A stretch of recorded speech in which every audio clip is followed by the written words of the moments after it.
નમસ્કાર દર્શક મિત્રો, @ગુજરાતમાં આપનું સ્વાગત છે।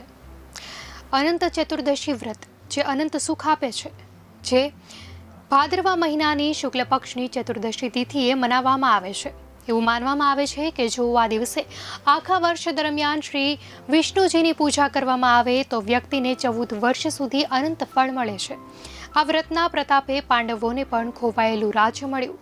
આ વર્ષે અનંત ચતુર્દશી 17 સપ્ટેમ્બર 2024ના રોજ છે। ત્યારે આવો જાણીએ શા માટે મનાવવામાં આવે છે અનંત ચતુર્દશી, આ દિવસનું મહત્વ અને તેની કથા। શાસ્ત્રો અનુસાર અનંત ચતુર્દશીને એક શુભ દિવસ મનાય છે। આ દિવસે જે લોકો વ્રત કરે છે અને ભગવાન વિષ્ણુની પૂજા કરે છે તેઓને અનંત પુણ્યની પ્રાપ્તિ થાય છે।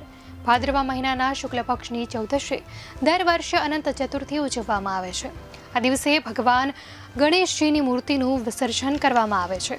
વર્ષ 2024માં અનંત ચતુર્દશી 17 સપ્ટેમ્બરે ઉજવવામાં આવશે। આ વિશ્વકર્મા પૂજાની સાથે જ ઉજવવામાં આવશે। આ દિવસને અનંત ચૌદશ તરીકે પણ ઓળખવામાં આવે છે।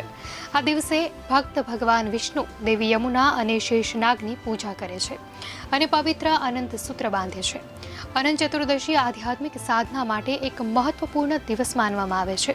શાસ્ત્રો અનુસાર આ દિવસે પોતાનો અભ્યાસ શરૂ કરનાર વિદ્યાર્થી પોતાના વિષયોનું ઊંડું જ્ઞાન પ્રાપ્ત કરે છે।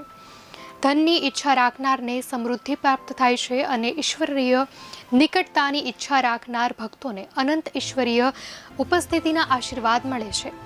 પૌરાણિક માન્યતાઓ અનુસાર પોતાના વનવાસ વખતે પાંડવોએ દ્રૌપદીની સાથે પોતાના કષ્ટોને દૂર કરવા અને પોતાના ગુમાવેલા રાજ્ય અને સમૃદ્ધિને પુનઃ પ્રાપ્ત કરવા માટે અનંત વ્રતનું પાલન કરવાની સલાહ આપી હતી। તેથી એવું માનવામાં આવે છે કે આ વ્રતનું પાલન કરનાર વ્યક્તિની ઈચ્છાઓ પૂરી થાય છે। દર્શક મિત્રો, આ માહિતી આપને કેવી લાગી? આપની પ્રતિક્રિયા ચોક્કસથી જણાવશો।